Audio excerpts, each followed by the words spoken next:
উল্টে দেব, পাল্টে দেব, সুযোগ পেলেই সাল্টে দেব। ওই সাল্টে দেওয়ার আগেটা কথাটা বলতে পারলাম না। আরে উল্টে দেব, পাল্টে দেব, সুযোগ পেলেই সাল্টে দেব। ভদ্র হয়েছি, কোনো একটা খারাপ কথা উচ্চারণ করা যাবে না, ঠিক আছে? হ্যালো বন্ধুরা, কেমন আছো সবাই? আশা করছি তোমরা সবাই ভালো আছো, আর আমিও ভালো আছি। শুধু তোমরা ভাববে শুধু এটা কি গান করলো। একটা খুব সুন্দর গান করেছি জানো, কাশিটা পুরোপুরি যায়নি, প্রায় চলে যাবো যাবো করছে, দূর থেকে এরকম টাটা দিচ্ছে। আমি বলছি যা না, শোন না ওখান থেকে, তাও এরকম করছে, আসবো নাকি, আবার আসবো নাকি, এরকম করছে, বুঝতে পেরেছো? তো এই গলাটা ঠিক হওয়ার মানে খুশিতে আমি একটা এমন গান করেছি, সে তোমাদেরকে কি বলবো। গতকালকে আমি আমার অন্য একটা নাম্বার থেকে মানে ব্যবসার নাম্বারে না, সেইটাই বলছি আর কি, আমার নিজস্ব পার্সোনাল নাম্বারে আমি হোয়াটসঅ্যাপে একটা স্ট্যাটাস দিয়েছি। সেই স্ট্যাটাসে যেই সংটা ছিল, সেই সংটা ছিল সাস মে তেরি সাস মিলি তো মুঝে সাসাই মুঝে সাসাই, বুঝতে পেরেছো? ওই গানেরই একটা স্ট্যান্সা দিয়ে একটা এত সুন্দর একটা মেসেজ দিয়েছে, যে মেসেজ অর্থাৎ প্রত্যেকেই আমরা এরকমটা করি। আমরা কতবার যে বিখরে পড়ি, মানে ভেঙে চুরে একাকার হয়ে যায়, তারপর আবার নিজেদেরকে জোড়া দিই। ঠিক সেরকম দিয়েই ওই গানটার একটা স্ট্যান্সা ইউজ করেছে। তো ওইটা শোনা ওই যে দেখেছো চলে এসছে। ওটা শোনার পর থেকে আমি ভাবছি যে এই গানটা না আমার করতে ইচ্ছা করছে, মানে ক্রেভিংস হয় না, দেখবা ফুড ক্রেভিংস হয়, গানেরও ক্রেভিংস হয়, নাচের ক্রেভিংস হয়, সব কিছুর ক্রেভিংস হয়। তো আমার ভীষণ ইচ্ছা করছিল। তা আমি তো জানি এই গানটা করে আমি তো নিজেই গুনগুন করতে পারবো, তোমাদেরকে তো শোনাতে পারবো না, কারণ দিনেই তো একদম কপিরাইট দেবে, ঠিক আছে? তো সেই কারণের জন্য আমি গানটা করে রেখেছি, শর্ট ভিডিওতে দেবো, ঠিক আছে? শুনো। কত সুন্দর টান দিয়ে করেছি, ভুল ত্রুটি অবশ্যই মার্জনীয় সবসময়, কারণ আমি প্রফেশনাল নেই। তো যাই হোক, ভিডিও শুরু করি। এই যে কেন করলাম জানো তো, প্রথমে গানটা উল্টে দেব, পাল্টে দেব, কেন? সুযোগ পেলেই সাল্টে দেব। হ্যাঁ, সুযোগটা কিরকম সুযোগ তার আগে বলি। ভিডিও টাইটেল থাম্বনেল দেখে তোমরা বুঝতেই পেরে গেছো। একজনের সঙ্গে মন্দিরার একটা বিষয় নিয়ে আমি আলোচনা করব, ঠিক আছে? আর সেই একজনের বিষয়টা কি সেটা যাতে তোমরা বুঝতে পারো কে, সেই কারণে আমার টাইটেল আর থাম্বনেলে ওই একজনের নামটা দেওয়া। এবার আমি এই ভিডিওতে ওই একজনই বলবো, ঠিক আছে? তা এটা ডাইরেক্ট তাকে নিয়ে, মানে এখন তার বর্তমান যে পরিস্থিতি সেই হিসাব করে আমি কোনো রকম কোনো তার না ভিডিও আমি দেখি না, আমি মানে আর কি তাকে নিয়ে কোনো কিছু বলি। এবার ভিডিও দেখি না তার মানে এই না যে সে গায়েব হয়ে যাচ্ছে, তার ভিডিও আসছে না, সেটা নিয়ে আমি দুটো কথা বলেছি যে সেটা মিথ্যে, বা আমি যে চিন্তাটা প্রকাশ করেছি সেটা মিথ্যে, সেটা কোনো সময় মিথ্যে হতে পারে না। তো যাই হোক, যেটা আমি জানি সেটা আমার জানা পর্যন্তই থাকুক। এবার তাহলে কি বলবো, ইদানিং এদিক সেদিক ওদিক সেদিক ভিডিও দেখছি, অবশ্যই কন্টেন্ট সবার দরকার, তাই না? চ্যানেলটা রয়েছে, ব্লগাররা যবে ধাসু কন্টেন্ট দেবে সেই পর্যন্ত অপেক্ষা করে যদি বসে থাকি, তাহলে তো আমার চ্যানেলটা না খেতে পেয়ে শুকিয়ে মরে যাবে, তাই না? তো সেই কারণের জন্য যেগুলো আমার ভালো লাগবে, যেগুলো আমার দৃষ্টিতে ভালো লাগবে, আমার চোখ দেখে শান্তি পাবে, আমি সেই জিনিসগুলোই দেখবো। এই যে অনেকে এসে কমেন্ট করে না, হ্যাঁ তোকে ভালো লাগে না, হ্যাঁ তোকে দেখতে পারি না, আমার মতে যাকে দেখতে পারি না তাকে না দেখাই ভালো, পরিষ্কার কথা। আমি যাকে দেখতে পারি না আমি তাকে দেখি না, ট্রাস্ট মি, আমি তাকে দেখি না। তো এরকম ভাবেই কিন্তু চলতে হয়। ওই বেকার দেখতে পারি না অথচ তাকে দুটো কমেন্ট বক্সে দিয়ে আসি, কি লাভ? কি লাভ? কারণ যাকে কমেন্ট করছি সেও আমাকে রিপ্লাই করতে পারে, তাই না? তো যাই হোক, এবার আমি ভাবলাম চলো দেখি ভিডিওতে কিছু আছে কিনা। ভিডিওতে দেখলাম সেরকম কোনো কিছু নেই, মানে আমার বলার জায়গা নেই। যেখানে আমাকে নিয়ে বলা হয়েছিল সেখানে আমি ভিডিও বানিয়েছি গতকালকে, তাই এখানে দেখলাম আমার কিছু বলার নেই, আমাকে নিয়ে কিছু বলেনি, আমিও কিছু বলবো না। কমেন্ট বক্সে একটা জিনিস পেলাম যেটা নিয়ে আমি ভাবলাম হ্যাঁ এটা আমার কাজে আসতে পারে, তাই না? এরকম আমরা দেখি না, ওই যে তাস খেলাতে দেখবা একটা করে তাস তুলছি, না এটা আমার কাজের না বলে ফেলে দেয় না? হ্যাঁ, আবার যেটা কাজের অনেকের ফেলে দেওয়া জিনিসটা এটা আমার কাজের, হ্যাঁ এটা আমার কাজের, এইটা দিলে আমি পরে জিতবো। এরকমটাই হচ্ছে আমাদের প্রত্যেকটা দিকেই কিন্তু এরকম। যার কাছে যেটা মানে কি বলবো, ধরো আমার কাছে যেটা ফেলনা বস্তু ইউজলেস, সেটা অন্যের কাছে ইউজফুল, সেটা অন্যের কাছে ইউজফুল। তো আর এখানে তো সবটাই ইউজফুল। এই কন্ট্রোভার্সি জগতে কাচাইয়া কুড়াইয়া নিয়ে ঠাক ঠাক ঠাক ঠাক করে একেবারে সবটাই ইউজফুল, বুঝতে পেরেছো? তো এইবার আমি যেই কমেন্টটা দেখেছি সেই কমেন্ট নিয়ে আমার দুটো বক্তব্য পেশ করার আছে, ঠিক আছে?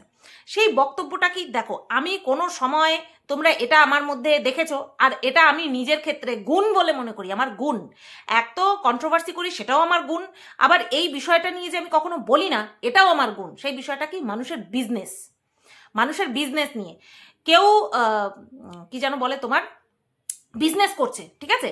ধরো দেখবা তোমরা একটা, আমি উদাহরণ দিই ছোট্ট করে একটা, যে তোমরা কোনো জায়গায় গেছো, অচেনা জায়গা, সেখানটার ভাড়া, যাতায়াত ভাড়া বাবদ তোমাদের জানা নেই, ঠিক আছে? এইবার তোমরা সেই জায়গায় যদি স্ট্যান্ডে যাও, আমি স্ট্যান্ডের কথা বলছি, ইনস্ট্যান্ট রাস্তা দিয়ে যাচ্ছে সেই যানবাহনের কথা আমি বলছি না, আমি স্ট্যান্ডের কথা বলছি। ইনস্ট্যান্ট যানবাহনেও কিন্তু ভাড়া তারা সঠিকই নেবে, কারণ সেই তার মধ্যে, সেই যানবাহনের মধ্যে অলরেডি অন্য প্যাসেঞ্জার বসা থাকে। তো এইবার স্ট্যান্ডে যদি যাও, তুমি একটা অটোওয়ালাকে জিজ্ঞাসা করবে, বা একটা টোটোওয়ালা, যাই হোক, ভ্যানওয়ালা, রিক্সাওয়ালা, বাসওয়ালা, যাই বলো না কেন, যেই ভাড়া বলবে প্রত্যেকেই কিন্তু সেই ভাড়া বলবে, কারণ একটা ফিক্স করা থাকে, একটা রেট ফিক্স করা থাকে, যে এখান থেকে এত দূর, ধরো 5 কিলোমিটার পরিবহন করবে, সেই তার দাম হচ্ছে, তার ভাড়া হচ্ছে এত টাকা। এটা কিন্তু একটা অটোওয়ালার কাছে বেশি, একটা অটোওয়ালার কাছে কম, এরকমটা কিন্তু পাবে না। হ্যাঁ, বার্গেইন করতে পার, বিশেষ করে এই বার্গেইনিংটা হয় ট্যুরিজম এলাকায়, ঠিক আছে? ট্যুরিজম এলাকায় এটা হয়। ধরো বলছে যে 500 টাকা, এবার যারা আসছে তারা মনে মনে বুঝতে পারছে যে 500 টাকাটা এটা টু মাছ হয়ে যাচ্ছে, তখন যদি একটুখানি এদিক সেদিক চাপ ঠুপ দেওয়া হয়, তখন কি বলবে যে ঠিক আছে চলেন 20 টাকা কম দিয়ে দিন। এইটা আলাদা বিষয় সম্পূর্ণ, কিন্তু একটা ফিক্স রেট থাকে যেখান থেকে কেউ কমাতে পারে না, হ্যাঁ, বা কমাবেও না। কারণ কমাতে পারে না, না কমাবে না, কারণ যেখানেই যাবে সেখানেই এক রেট বলবে। এটা আমি কেন বললাম? মন্দিরার ব্যবসা নিয়ে এই বিষয়টা আমি দেখলাম, মন্দিরার ব্যবসা নিয়ে একটা কমেন্ট এসছে, ঠিক আছে? এবং সেই কমেন্টে এই একজনকে যুক্ত করা হয়েছে।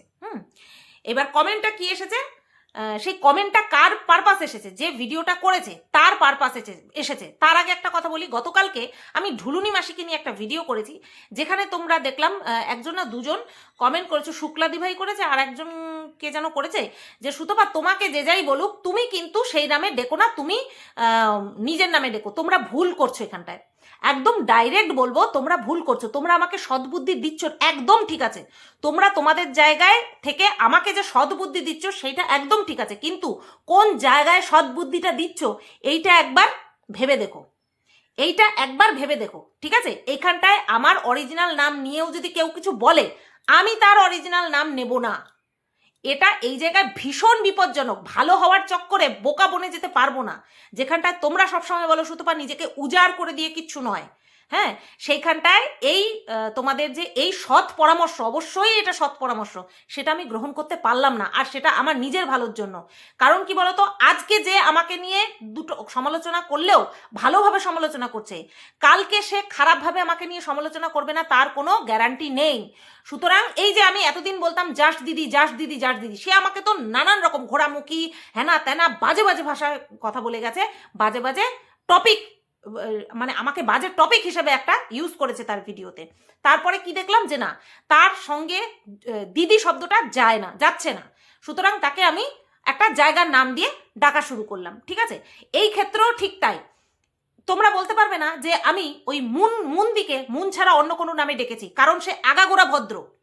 প্যাশন উইথ মুনের কথা বলছি, আমি তাকে কিন্তু কোনো খারাপ নামে ডাকিনি আজ পর্যন্ত। সে আমাকে নিয়ে নেগেটিভ ভিডিও করেছে, কিন্তু ভদ্রভাবে করেছে, সেই কারণে তার প্রতি একটা ভরসা আছে, তার জন্য আমি তাকে মুন্দি বলেই ডাকি। সেই সময়ও বলতাম, ভালো সময়ও বলতাম, মানে আমাকে নিয়ে যখন পজিটিভ ভিডিও করতো তখনও বলতাম, আমাকে নিয়ে যখন মাঝখানে নেগেটিভ ভিডিও করেছে তখনও আমি তাকে মুন্দি ডেকেছি, এখনও আমি মুন্দি ডাকছি। কিন্তু এই যে যাকে ঢুলুনি বলছি, সে আজকে ভালোভাবে কথা বলছে, কালকে খারাপভাবে কথা বলতেই পারে, তার কোনো ইয়ে নেই, শিওরিটি নেই, বুঝতে পেরেছো? সেই কারণের জন্য তোমরা যে সৎ পরামর্শ দিচ্ছ এটা ভুল জায়গায় দিচ্ছ, বুঝতে পারলাম। সেই কারণে আমি ঢুলুনি মাসি বলছি, আমি ঢুলুনি মাসিই বলবো, ঠিক আছে? একদিন সেই সিচুয়েশন পারপাস, আমার গ্যাস ওভেনের পাশে একটা বোতল দেখা গেছে, সেইখান থেকে আমার নাম যদি বোতল হতে পারে, আমি তাকে নিজের চোখে ঢুলতে দেখেছি, ঠিক আছে? ঢুলতে দেখেছি, তো তাকে ঢুলুনি মাসি একদম পারফেক্ট, বুঝতে পেরেছো কেন আমি তোমাদের সৎ পরামর্শটা নিতে পারলাম না?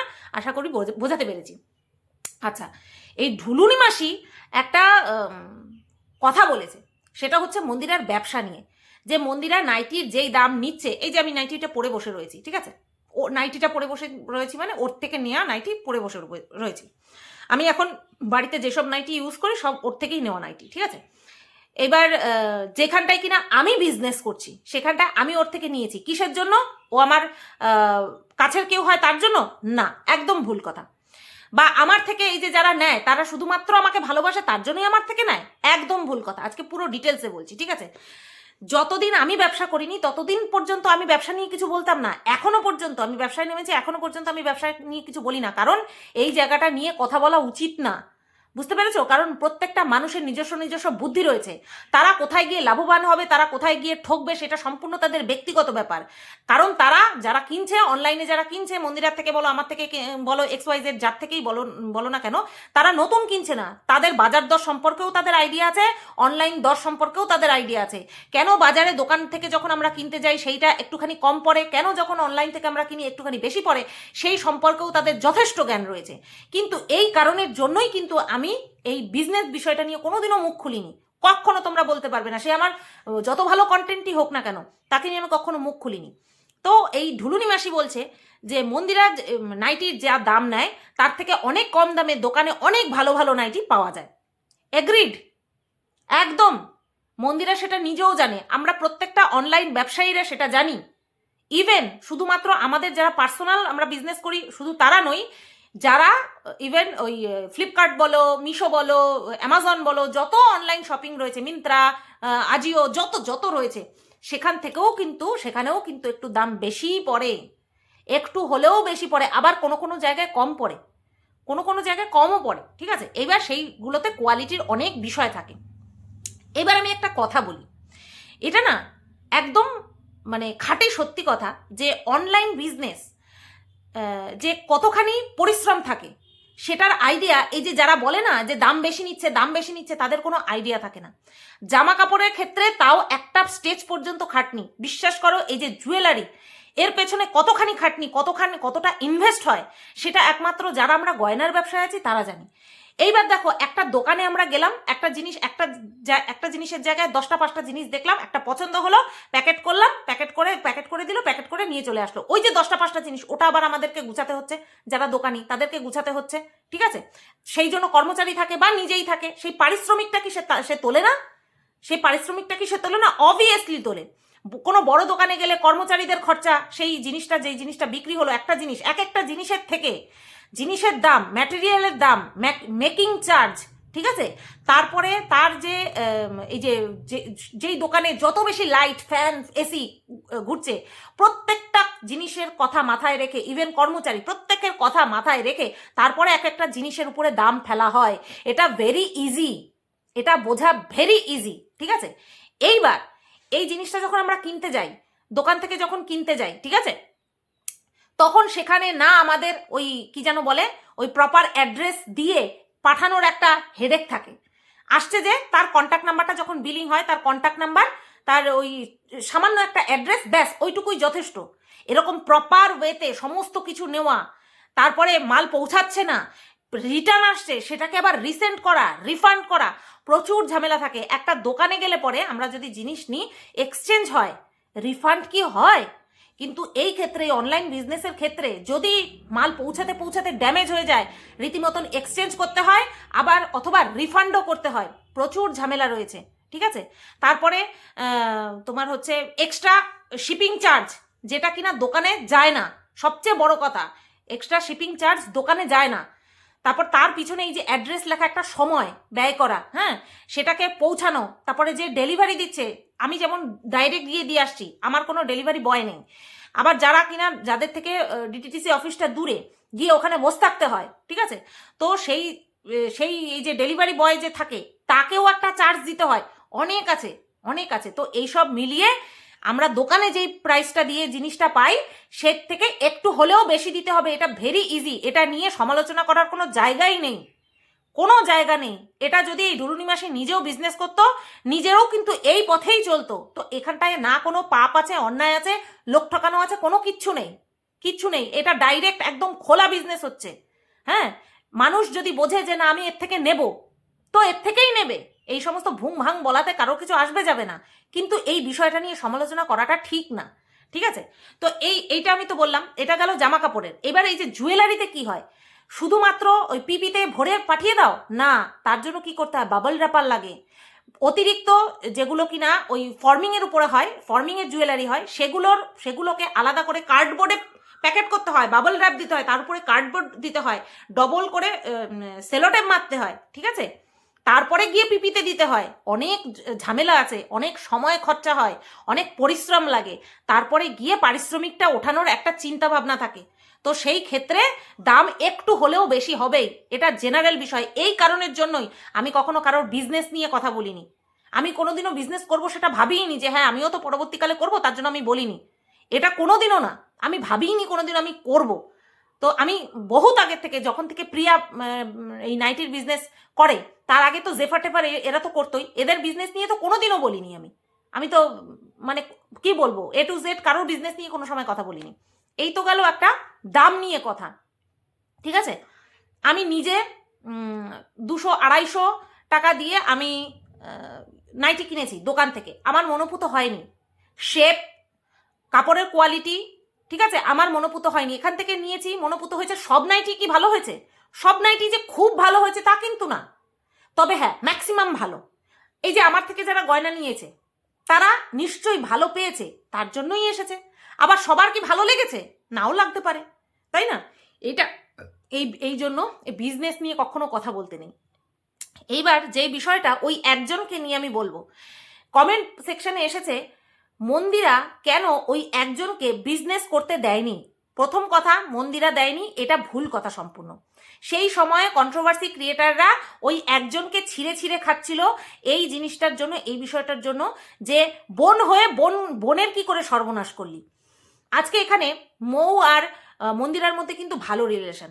সেখানে মৌও কিন্তু নাইটির বিজনেস করে, বেড কাভারের বিজনেস করে, আবার মন্দিরাও কিন্তু সেম জিনিসের বিজনেস করে। তাই বলে কি ওদের সম্পর্ক নষ্ট হয়ে গেছে? না, নষ্ট হয়নি, কারণ ওদের মধ্যে অতটা সখ্যতা হয়নি যেরকম কিনা মন্দিরা আর ওই একজনের মধ্যে সখ্যতাটা হয়েছিল। ওরা অ্যাজ এ ব্লগার মিশত, ঠিক আছে। মন্দিরা বলো, মৌ বলো, প্রিয়া বলো, এরা অ্যাজ এ ব্লগার মেশে। কিন্তু মন্দিরা ওই একজনকে নিজের মায়ের পেটের বোনের থেকেও বেশি ভালোবেসেছিল। সেইখানটায় দাঁড়িয়ে মন্দিরাকে একবারও ইনফর্ম না করে ওই কাজটা, সেই সেম কাজটা সে শুরু করেছিল। এটা ডাইরেক্ট বোনের সঙ্গে বিট্রামি করা, যেটা কিনা ওই একজন মন্দিরের সঙ্গে করেছিল। আর এই বিষয়টা নিয়ে সেই সময়ে একাধিক কন্ট্রোভার্সি ক্রিয়েটার, এক্সেপ্ট মি, আমি বাদ দিয়ে সব কন্ট্রোভার্সি ক্রিয়েটার ওই একজনকে ছিঁড়ে ছিঁড়ে খাচ্ছিল, ঠিক আছে, যেটা কিনা সে ডিজার্ভ করে, তো ছিঁড়ে ছিঁড়ে খাচ্ছিল। তো এই বিষয়টাকে উল্লেখ করেই, এই বিষয়টাকে শিখণ্ডী করেই ঢুলুনি মাসির কমেন্ট বক্সে কমেন্ট এসেছে যে এই কারণেই তো, মানে লোকের মাথায় বাড়ি দিয়ে মন্দিরা বিজনেস করবে, সেই কারণের জন্যই তো ওই একজনকে বিজনেস করতে দেয়নি। এটা তো আমি তোমাদেরকে বলেই দিলাম যে বিজনেসটা ওই একজন মন্দিরার একই প্যাটার্নে একই জিনিস কপি করছিল, ঠিক আছে, একই জিনিস করছিল, যেটা কিনা ও বোন হিসাবে কলঙ্কিত করেছে, বোন শব্দটারই কলঙ্ক করে দিয়েছে, এটা করেছে। সেকেন্ড হচ্ছে, ভেতরের খবর তো কেউ জানে না, বলেও লাভ নেই, বলেও লাভ নেই, তাই না? যখন মানে আমি কারোর পক্ষে কথা বলি তখন সেই মানুষটা হয়ে যায়, মানে যাকে পক্ষ করে কথা বলি সেই মানুষটা সবার চোখে খারাপ হয়ে যায়। আবার যার এগেনস্টে কথা বলি সেই মানুষটা আগে সবার চোখে খারাপ থাকলেও এখন ভালো হয়ে যায়। সেই কারণে বলে লাভ নেই ভেতরের কথা। চলো ভেতরের কথা বাদ দিই, যেটা কিনা সর্বসমক্ষে ছিল সেটা নিয়ে বলি। চলো, মন্দিরা না হয় ওই একজনকে বিজনেস করতে দেয়নি, যদিও সেটা সত্যি নয়, সেটা সবাই জানে। তাহলে ওই একজন যখন স্থানান্তরিত হয়ে যখন অন্য কাপড়ের ব্যবসা অর্থাৎ নাইটি নয়, শাড়ি নয়, অন্য দিকে গেল, ওয়ান পিসের দিকে গেল, সেই সময় তো তাকে কেউ ডিস্টার্ব করেনি, সেই সময় তো তাকে নিয়ে কেউ কন্ট্রোভার্সি করেনি, ইভেন নট মি, আমিও পর্যন্ত করিনি। আমি বললাম না আমি কারোর বিজনেসে হাত দিই না, কিন্তু সে কি সেটা টিকিয়ে রাখতে পেরেছে? একটা থেকে দুটো শর্ট ভিডিও করেছে, ব্যাস হয়ে গেছে। বিজনেস করতে গেলে সে অনলাইন হোক অফলাইন হোক, বেশ কয়েকটা জিনিস মাথায় রাখতে হয়। প্রথমটা হচ্ছে বিশ্বাসযোগ্যতা, প্রথম হচ্ছে পরিশ্রম করার মানসিকতা, যে যদি পরিশ্রম করার মানসিকতা না থাকে, পরিশ্রমী না হয়, সে ব্যবসা করতে পারবে না, ব্যবসা কেন কোনো কাজ করতে পারবে না। প্রথমটা হচ্ছে পরিশ্রম করার মানসিকতা। দুই হচ্ছে, যেটা মোস্ট ইম্পর্টেন্ট, সেটা হচ্ছে বিশ্বাসযোগ্যতা কিসের ক্ষেত্রে? অনেকগুলো ক্ষেত্রে। আমি যে প্রোডাক্টটা মানুষের কাছে তুলে দেব সেটা সুপার ফাইন কোয়ালিটি হতে হবে। সেকেন্ড কি, সেই প্রোডাক্টটার দাম এমন আমি ফেলবো না যেটা কিনা লোকে ডাইরেক্ট বলতে পারবে আরে তুই তো গলা কাটা দাম নিচ্ছিস। তুই তো গলা কাটা দাম নিচ্ছিস, এরকমটা যাতে বলতে না পারে লোকে এসে। দেখো শত্রু অনেক আছে, তারা এসে বলবি আরে এত দাম এত দাম এত দাম, কিন্তু যারা নিচ্ছে তারা নিশ্চয়ই বুদ্ধ না, তারা নিশ্চয়ই আহাম্মক না, তারা 4 জায়গায় 5 জায়গায় দেখেই তারপরে আসবে, তারা নিশ্চয়ই ঠকবে না, বারবার ঠকবে না, তাই না? তো 2 নম্বর হচ্ছে কি, ওই বিশ্বাসযোগ্যতার ক্ষেত্রে গলা কাটা দাম না নেওয়া, নিজের লাভ রেখে যারা ক্রেতা তাদেরকেও তাদের সাধ্য বিচার চিন্তা ভাবনা করে তারপর তাদেরকে প্রোডাক্ট প্রোভাইড করা। 3 নম্বর কি, বিশ্বাসযোগ্যতার ক্ষেত্রে তারা যে ভরসা করে আমাকে অনলাইন পেইড করতে হয় না, প্রিপেইড করতে হতো হয়তো, মানে আগে টাকা তারপরে মাল দেওয়া, তো সেই যে টাকাটা দিচ্ছে সেটা জিম্মেদারির সঙ্গে নিজের কাছে একদম একদম প্রমাণস্বরূপ, যাতে করে আমিও তাকে না ঠকাই, যাতে করে সেও আমার সাথে ফ্রড না করতে পারে। ঠিক আছে, এই জিনিসগুলো মাথায় রেখে টাইম টু টাইম একেবারে কাজ করে তার কাছে জিনিসটা পৌঁছে দেওয়া, এই সমস্ত কিছু না থাকলে পরে সে ব্যবসা করতে পারবে না, কি অনলাইন কি অফলাইন। তো এই কোয়ালিটিগুলো কি ছিল? যারা ওই সামান্য ইলেকট্রিক্যাল লাইনেই হেল্প নিয়েছিল বা ডেকেছিল কাজ করতে তারা ভালো জানে, যেমন কিনা ব্যাককাণ্ড। তো ব্যবসা করব চাইলেই করা যায়, কিন্তু তার জন্য এই গুণাবলী এই মানসিকতাটা থাকতে হবে। আজকে তোমাদেরকে একটা কথা বলি, সারদা মুখবালা নেবে বলে একজন আমাকে টাকা দিয়েছিল, আমি বলেছিলাম দিদি আমি দোকানে যাই তারপরে, কারণ সারদা মুখবালার এত ট্রেন্ড এত চাহিদা, সে আনলে পরে প্যাকেট ধরে নিয়ে যাচ্ছে, আরও সবাই তো আসে, হোলসেলাররা আসে, তারা ধরে নিয়ে যাচ্ছে। এবার আমি গিয়ে ভাগে পাচ্ছি না, যখন গিয়ে পেয়েছিলাম তখন দেখিয়েছিলাম, সেই লাইভ পুরনো লাইভ হয়তো দেখেছিল, তার জন্য পরে আমাকে বলছে পরে আর দিতে পারছে না, আমাকে টাকা পাঠিয়ে রেখেছে। আমার মাঝে মধ্যেই গিল্টি ফিল, আমি এখনও তাকে টাকাটা দিতে পারলাম না। এর মাঝে আমি মেসেজ করেছিলাম দিদিভাই আমি তো আজকেও গেলাম, আজকেও কিন্তু সারদা মুখবালার কোনো আপডেট নেই, তোমার টাকাটা এতগুলো টাকা আমার কাছে রয়েছে, আমি কি করব বুঝতে পারছি না, তোমাকে তো বললাম আমি রিফান্ড করে দিই, তুমি তো তাও নেবে না। উত্তর কি এসছে শোনো, শুনবে তোমরা? জানো তোমরা কি উত্তর এসেছে? আমাকে বলছে সুতপা তোমার কাছে টাকাটা থাকুক, তুমি তো গয়না দেখাচ্ছ, যদি ওই টাকার মধ্যে আমার কিছু পছন্দ হয়ে যায় নিয়ে নেব, অথবা যদি তোমার কাছে সারদা মুখবালা তুমি পেয়ে যাও তুমি আমাকে দিয়ে দিও, তোমার কাছে আমার টাকা রয়েছে, তুমি একদম দুশ্চিন্তা করো না। আমি মনে করি আমার কাছে টাকা রাখলেও যা, তোমার কাছে টাকা রাখলেও তা, সেই একই রকম আমি নিশ্চিন্তে আছি। কি বলবো, ভগবানের দিব্যি, যেই কটা কথা বললাম তোমাদেরকে সেই কটা কথাই উনি আমাকে লিখেছেন। নামটা বলছি না, চ্যাটার্জি ওনার টাইটেল। বিশ্বাস করবে না, ওই যে ভরসা বিশ্বাস আমি কিন্তু শুধুমাত্র ব্যবসার থ্রুতে অর্জন করিনি, এই যে কন্ট্রোভার্সি করতে করতে মানুষ আমাকে বিশ্বাস করে, ভীষণভাবে বিশ্বাস করে। আর পয়সার ইনভেস্টমেন্ট সবচেয়ে বড় ইনভেস্টমেন্ট, জানো? পয়সা দিয়ে যদি মানুষ বিশ্বাস করে, সেই বিশ্বাসের সবচেয়ে বেশি মূল্য, সবচেয়ে বেশি মূল্য, বুঝতে পেরেছ? আর এই জায়গাতে যে ধোকা দেয় তার সাথে সম্পর্ক না রাখাই ভালো, বিশ্বাস করো, তার সাথে সম্পর্ক না রাখা ভালো। আজকে আমি বিশ্বাস করে একজনকে পয়সা দিচ্ছি, সে যদি আমার বিশ্বাসের অমর্যাদা করে, তার সঙ্গে আর না, তার সঙ্গে সম্পর্ক আর না। সে ক্রেতা বিক্রেতার সম্পর্ক হোক, ভাই বোনের সম্পর্ক হোক, ব্লাড রিলেশন হোক, পাড়া প্রতিবেশী হোক, আত্মীয় হোক, যাই হোক না কেন, বুঝতে পারলাম? সুতরাং মন্দিরা কাউকে করতে দেয়নি, এটা সম্পূর্ণ মানে এতটাই ক্ষুব্ধ এরা মন্দিরার উপরে যে কিনা এই ধরনের কমেন্টও করতে পারে। তো আমি ভাবলাম চলো একটা দারুণ কন্টেন্ট পেয়েছি, ভিডিও করে ফেলি। কেমন লাগলো ভিডিওটা অবশ্যই তোমরা কমেন্ট করে জানিও। সবাই তোমরা ভালো থেকো, সুস্থ থেকো, টাটা।